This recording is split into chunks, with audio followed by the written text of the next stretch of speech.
We all require energy to live and complete daily tasks, but this energy is much different. Nuclear energy is pretty recent in its creation and may solely be the solution to climate change and energy crises. I myself am very fascinated with nuclear energy as I grew up next to the Duane Arnold nuclear reactor facility just northwest of Cedar Rapids outside of Palo.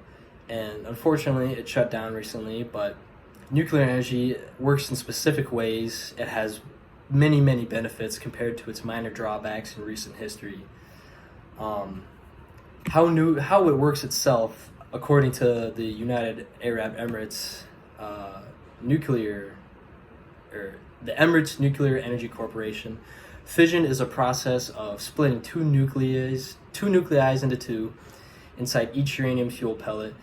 There are millions of uranium nuclei, which then these nuclei are split and a huge amount of energy is released. Some of this energy is from radiation, but the biggest source is kinetic energy. This energy is produces heat inside the reactor, which the reactor is sitting in a pool of water, and then this creates steam, and the steam is pushed into a generator, and the generator's turned, causing electricity to be created.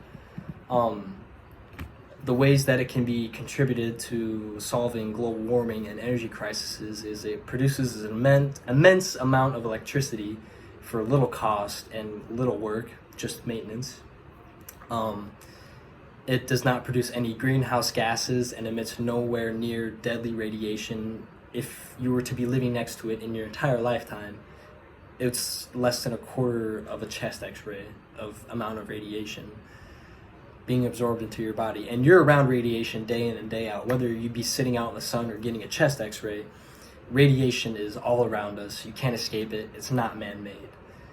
The source of fuel is uranium, and it's extremely abundant underground. It's cheap to mine, and it's a very, very useful fuel, and its half-life is tremendously long.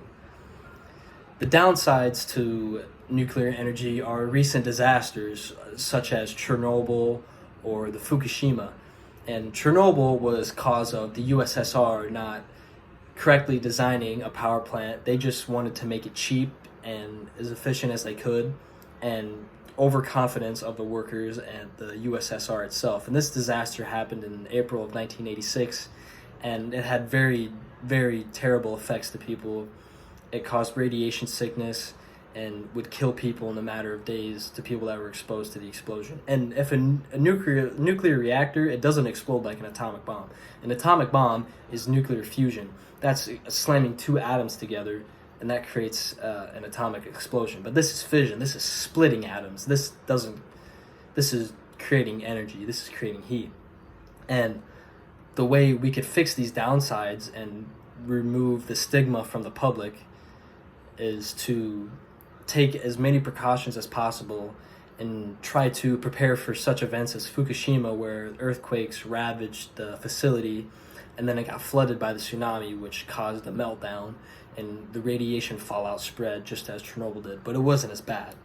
But these problems can be prevented if the money is put in the right places and precautions are taken the right way and the right measures, and money is funded and the right people are trusted to work there. And then another downside would be once the fuel has been spent, you can't necessarily use that fuel anymore, but it's still emitting radiation, which is deadly. And the half-life of uranium is tens of thousands of years, longer than a human lifetime, longer than we may ever see in the future as a human species. And to contain this, we need to put it in solid concrete blocks, and it needs to be heavily guarded. So if the right money and funding is put into it, it can be taken care of. And people need to look at the bigger picture. You need to look at your children's future.